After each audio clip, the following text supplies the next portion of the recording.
Good morning, everyone. It's 7 a.m. in Hawaii. This topic is kind of relevant right now because for the past few weeks, and I don't know if I can correlate it to home. If you also didn't know, I have been in LA for the past month and a half, which is okay. And I think because I've been home, I have had time to slow down, because in New York you literally don't have time, and also I don't really give myself time when I'm over there to relax. And because of that, I think I'm just always distracted from real issues or things I need to be thinking about.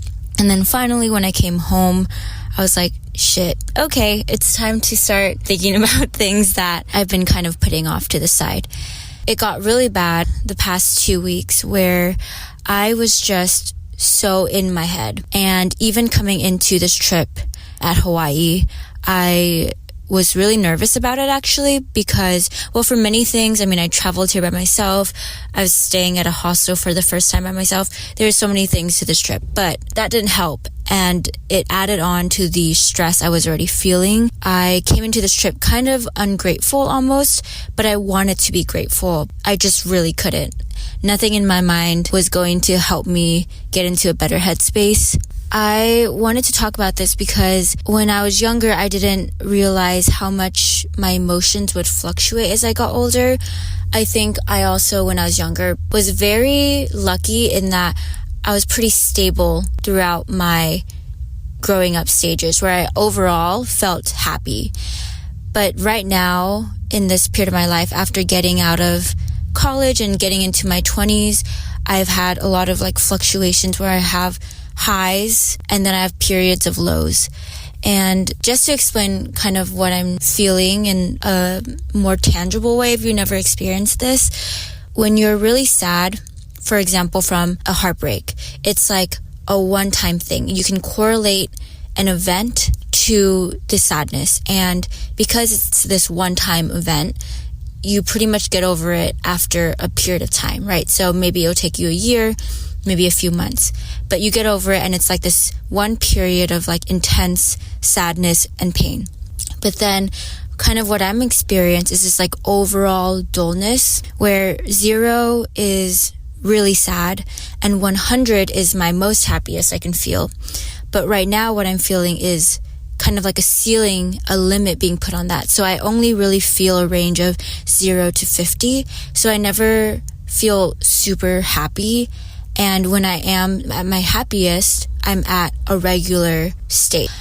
And I was trying to pinpoint what the heck it was because I was like, no, I'm really lucky. I'm really grateful. Well, I tried to be, but it's kind of hard to get that feeling and to truly feel grateful deep down when in your head you're just not there.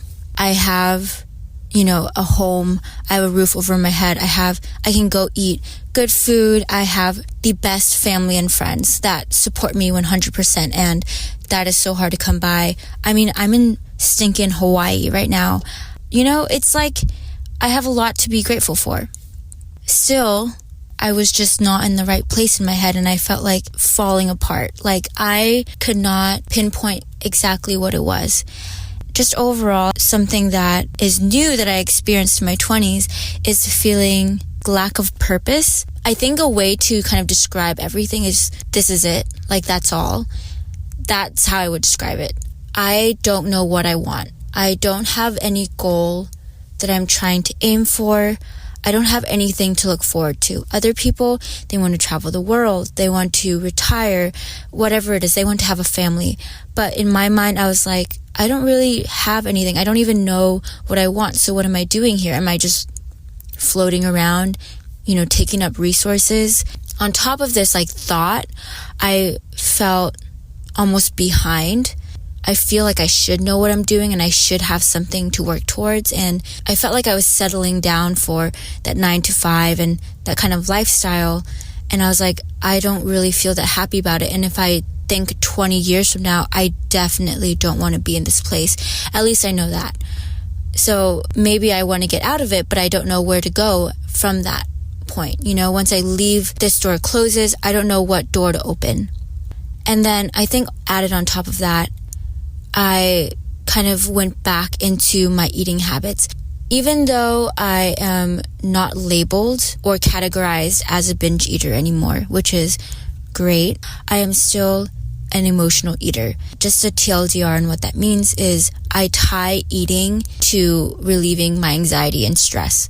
So anytime I'm feeling extreme stress, I try to solve or get rid of it by eating more, thinking that that's how I will bandage the problem. It's literally the same as putting a Band-Aid on a crack on a window. Like, that's not the right solution to the problem.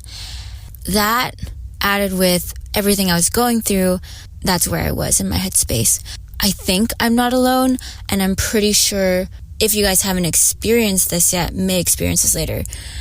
Or if you have, you might have experienced it in pieces or different parts of it, and maybe not to the extent that I have, or maybe to an even greater extent to where you just like fell apart. And that is okay. I feel better right now. I think what really helped me was I talked to my mom and dad about this. This is something that really made me uncomfortable. I don't really like to talk about things that I'm going through that are negative in the moment. Like, I like to talk about it retrospectively so that it's like, oh yeah, I'm fine now.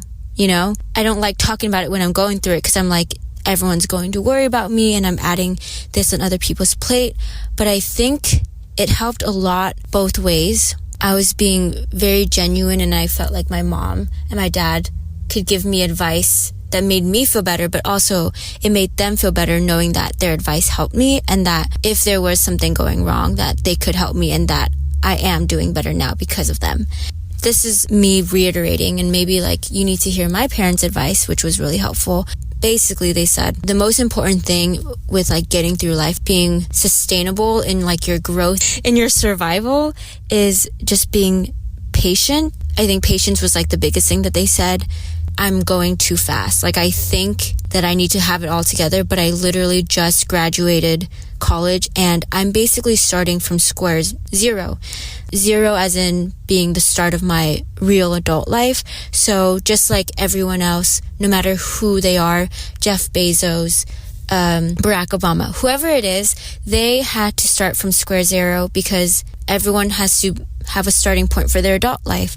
And when they start from there, they have to also grow from that starting point. What my mom made an analogy to was like a baby. So when a baby comes out, even if they're a baby born into a rich family or a baby born into a poor family, they still have to learn to walk. They still have to learn to use the toilet. It's the same thing as being an adult. You still have to come out experiencing unique adult life things. That was really comforting, because I was really quick to compare myself in a way that was really harsh, where I was like, I was given XYZ resources. I was given a lot in my life. So I'm confused why I'm in the same exact spot as other people who are less fortunate. I feel like I should be able to do more, and I should do more because I've been given more. I have this, not responsibility, but like I should, like I'm expected to. And the fact that I've grown so slowly in my head, you know, makes me feel like I haven't taken full advantage of and really shown that I'm appreciative of what I've been given. But then at the same time, something I realized is school and adult life, you can't compare it, because in school, at least at UCLA, we were on the quarter system, so everything changed every 3 months. But 3 months in real life is literally nothing. It's a blip. It is blink and open your eyes, and nothing can really substantially happen in 3 months, right? So me looking back and being like, why haven't I landed on the moon? Why haven't I created, new technology to like change the world? Like, no, that's not going to happen in 3 months. It's a slow progress, and going through life day by day, it's really hard to see how you change every single day. But when you look back, like if I look back in my high school or college years, like each year, 1 year at a time, I can see so much change. But in the moment, I really didn't feel much. And it's only really rare that you'll get really short period of extreme growth. Like that's like super rare to come by. 95% of the time, you're going to have really slow growth. And you just have to trust, I think, that you are growing, and that if you just keep making the right decisions every day, little by little, all the little decisions you make, they will add up. Same thing is like if you collect $1 a day, it will add up to $365 by the end of the year.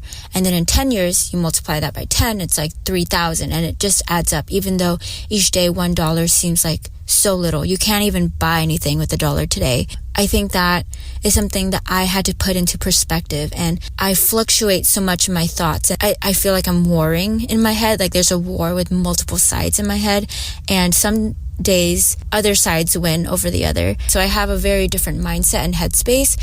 I think coming back to this thought and being like, be patient and just make the right decisions every day, I think that helps a lot.